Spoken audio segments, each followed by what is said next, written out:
Hi, I'm Charlie Montetuyela with Blue Bear Flutes, and of course our website bluebearflutes.com, where you can find the latest and greatest Native American made, Native American flutes. I think that you'll find anywhere. And of course some of the most reasonable ones, I might add. So today's quick video, well, I guess I should give a plug to Blue Bear Flutes on Instagram as well.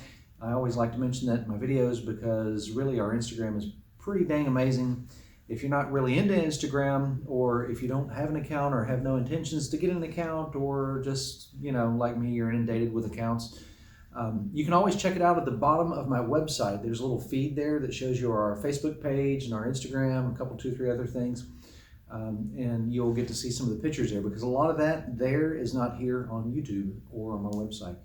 So anyway, as I said, my name's Charlie Montetuyela. I've been making Native American flutes at this point in history, which I normally don't like to put a date on videos because you might be watching this 100 years from now. But at this point in history, I've been making them for almost 35 years. I've spent a lot of my time researching, studying, designing patterns.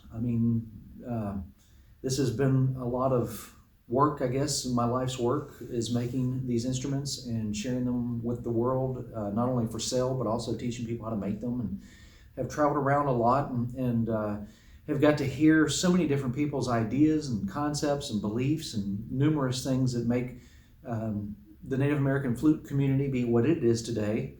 But what I want to share with you today is something that people bring up and discuss on occasion. And I always know exactly what they're talking about as soon as they mention it, because it has to do with what I consider to be an error in design. And I'm going to show you that real quick. So people, sometimes you may hear them say Native American flute can play in mode 1 and mode 2. Well, what exactly would that be? Now, in music, there are different modes. Like you can play in one mode that gives a certain set of notes, and those certain notes may create a certain type of feel or mood with the music. And some instruments actually have pieces you can remove so that they'll play in one mode or another.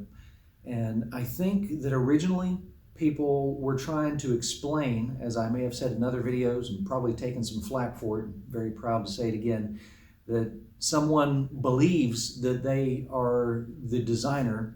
A non-native person, I'm trying to be politically right here, a non-native person believes that they, politically correct, are a designer of the Native American flute scale being minor pentatonic today.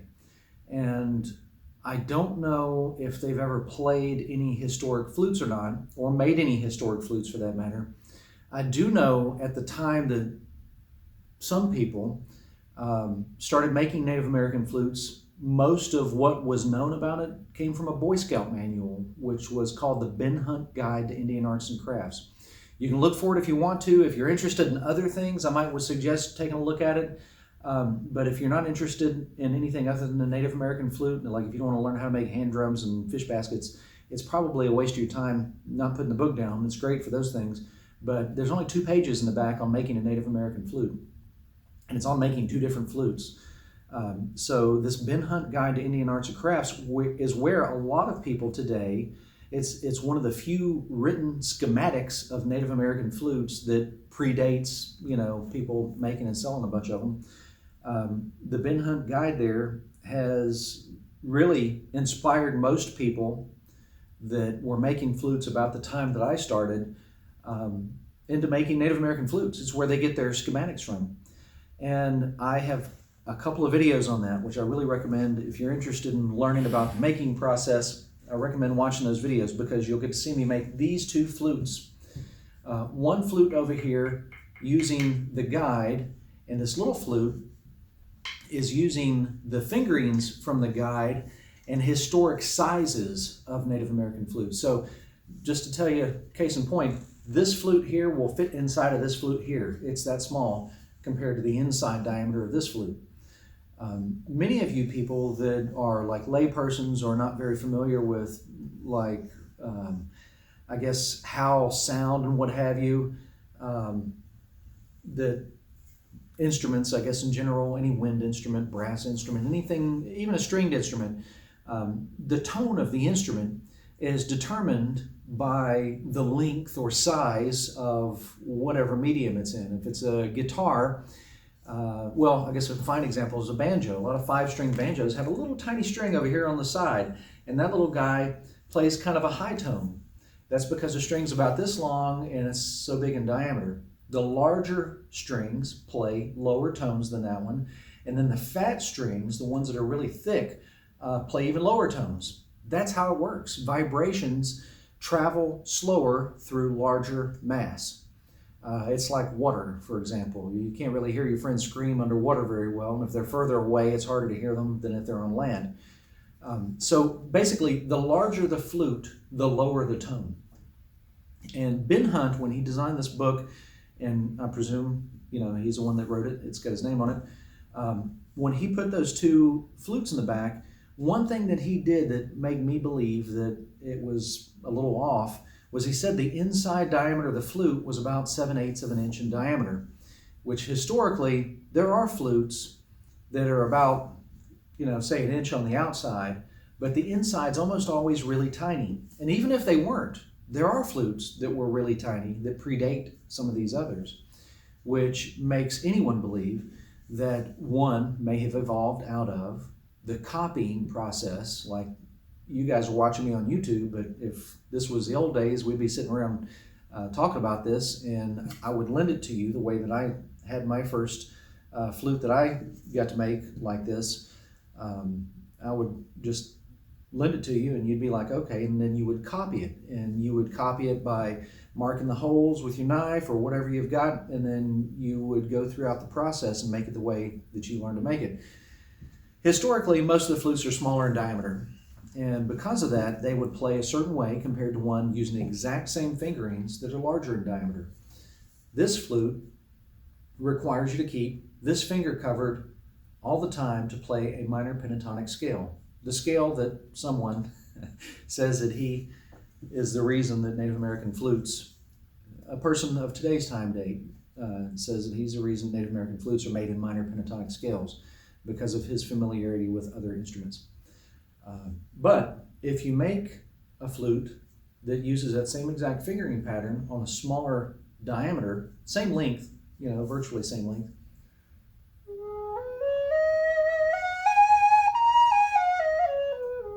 except for one little note that's a tiny bit flat. It's pretty close. Here's an even older one here that I made forever ago. I love this flute.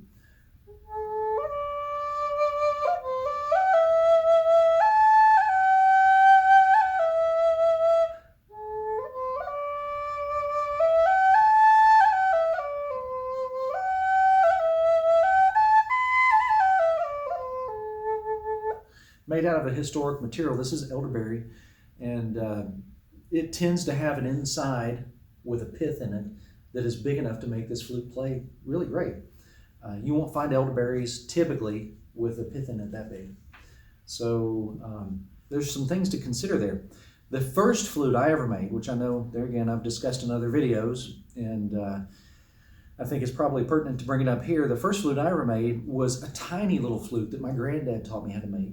It was made out of tree bark. It's a really tiny little flute, and that was really an experience. It was my aha moment in my life. Before any massive things happened to me, like finding my wife or having kids or, starting our business, which I'm not even really sure when my aha moment's coming for that one. It's been something else. There's a lot of stuff going on.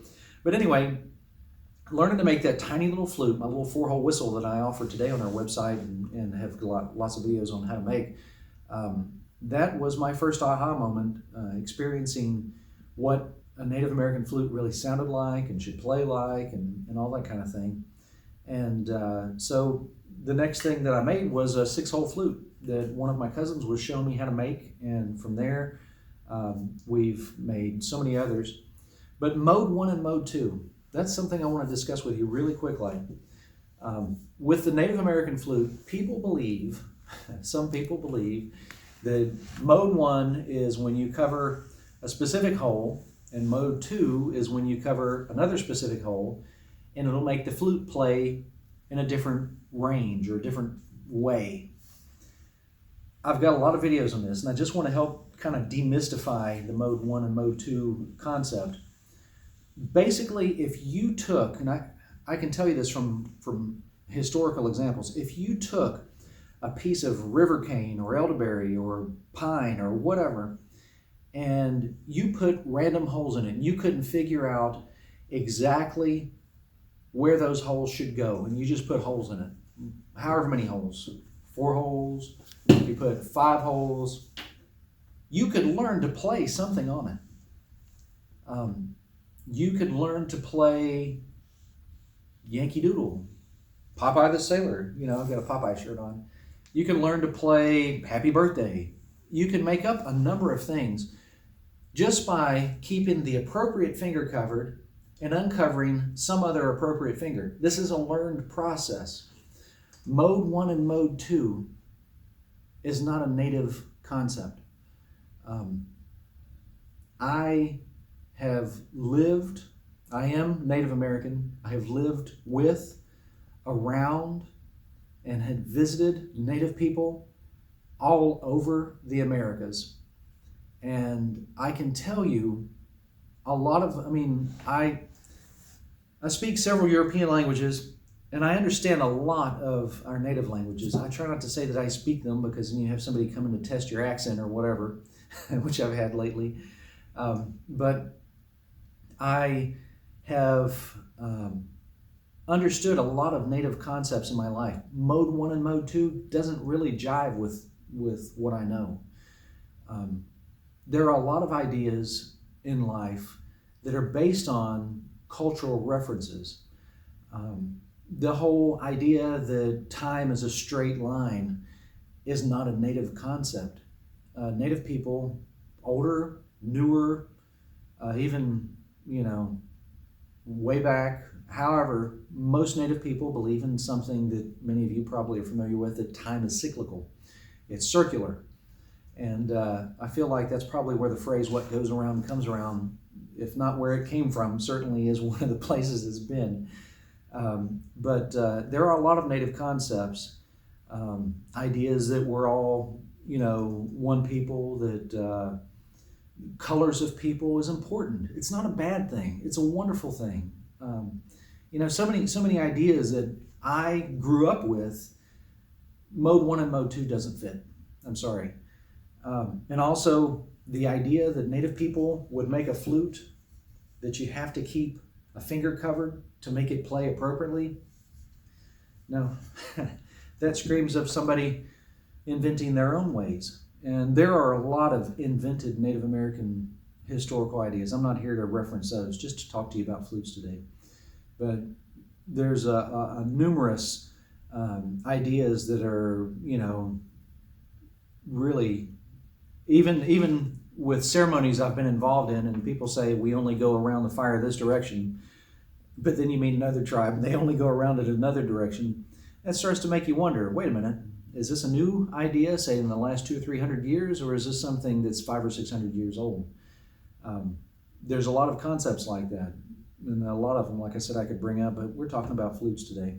So with regards to mode 1 and mode 2, or keeping a finger covered, for me, that idea never really sat really well, because it doesn't make any sense. Why would you drill an extra hole and keep it covered?